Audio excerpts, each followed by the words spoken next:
Welcome back to Smart Architectural Programming. Today, we're diving into a fun and practical project, building a recipe finder app.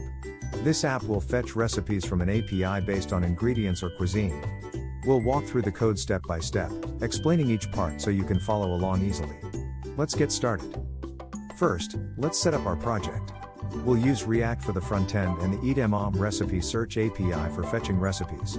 Open your terminal and create a new React app using the following command, npx create React app recipe finder. Next, navigate to the project directory and open it in your favorite code editor. To fetch data from the edamame API, we'll need Axios. Let's install it by running npm install Axios. To use the edamame API, you need to sign up and get an API key. Once you have it, create a .env file in the root of your project to store your API credentials securely.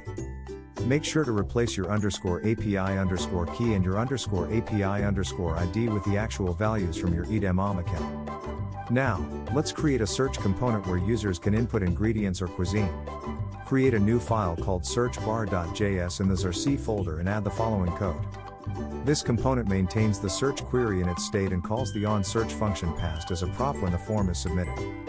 Next, let's handle fetching recipes from the API. Create a new file called recipefinder.js in the zrc folder and add the following code. In this component, we define a fetch recipes function that makes a GET request to the edamame API with a search query. The results are stored in the state and rendered as a list of recipe cards. Finally, integrate the recipe finder component into the main app.js file. Now, run the app using the command npm start. Here we have our recipe finder app. You can search for recipes by typing in ingredients or cuisine. Let's try searching for chicken. Here are the recipes fetched from the API. You can see the dish name, image, cuisine type, and a link to view the full recipe. And that's it. You've built a functional recipe finder app using React and the edamame API. We covered how to set up the project, create a search component, fetch data from an API, and display the results. If you found this tutorial helpful, don't forget to like, subscribe, and hit the bell icon for more videos like this. Thanks for watching, and happy coding!